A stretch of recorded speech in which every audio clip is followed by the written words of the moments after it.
My name is Susie Douglas. I'm a fuelie. I work with PAE and I defuel and fuel aircraft and make everything heated here on station. My name is John Figversi. I'm affiliated with the Cold Regions Research Lab up in Hanover, New Hampshire, and I'm here working on the South Pole Ice Core project.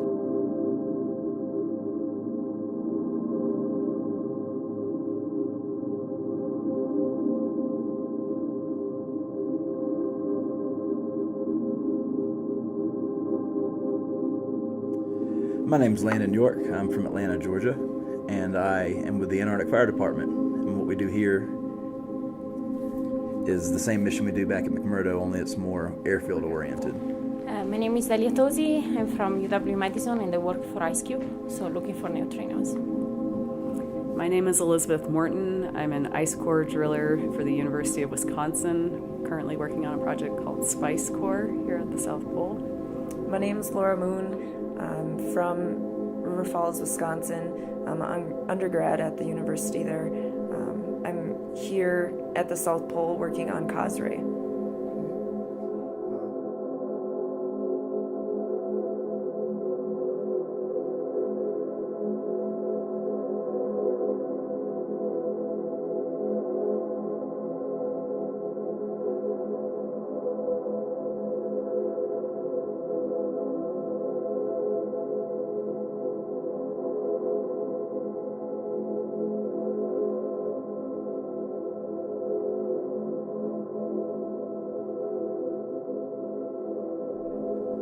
My name is Eric Steig. I'm at the University of Washington in Seattle, and I'm one of the two lead scientists on the Spice Core, South Pole Ice Core drilling program. I think there's a lot of common things because back then they were still having to deal with the same amount of snow as we are, the same amount of snowdrift. They didn't have the technology that we do, operating with equipment, things like that, but our equipment breaks all the time, just like all their things used to break or die, their dogs, etc. So I think that we're all challenged on the same, we're both challenged, but I think in different ways due to technology advances. Hello, my name is John Barnes.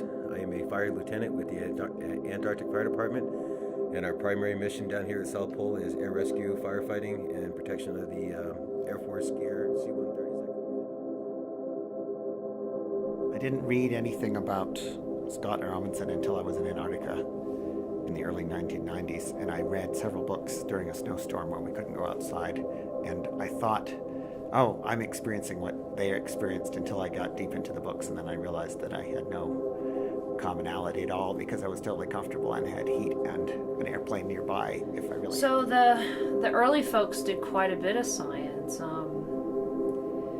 It's some of the reasons why they had difficulty. I mean, they were collecting a lot of samples and trying to do science along the way as best they could.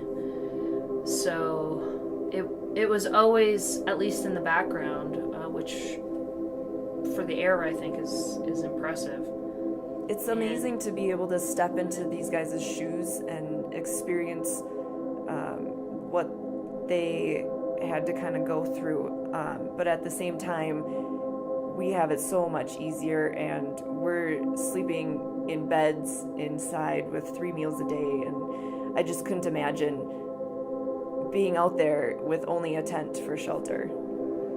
That's a good question. I was 5 years old when I first heard about the Antarctic program, Antarctica in general, and I've wanted to come here ever since. It's something that's always captivated my imagination, and this is my second season in Antarctica, first season at the pole, and words really fail me when I try to describe it. So as one of the scientists on the Spice Core project, the thing that really connects us to the past is that we're drilling into the deep ice and into the past.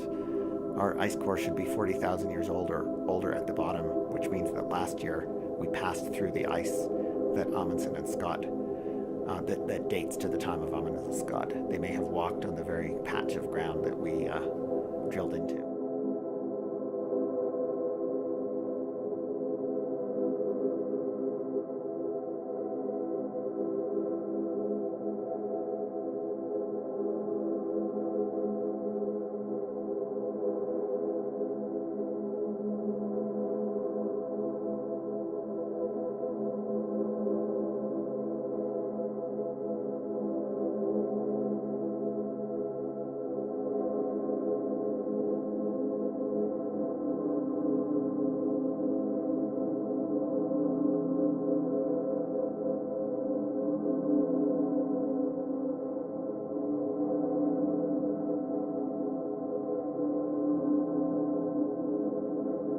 The best way I can describe life and working at the pole is it's the closest most of us will ever come to going to outer space. Being here at the station, because everything's in one building, I feel almost like we're at a space station.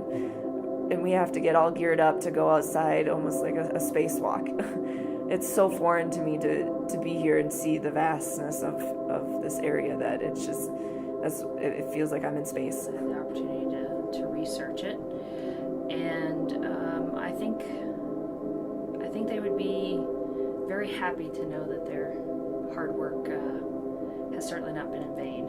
We've expanded it, although It's very likely that 2015 or 2016 will wind up being the warmest year on record, and 1911, 1912 was the coldest year on record.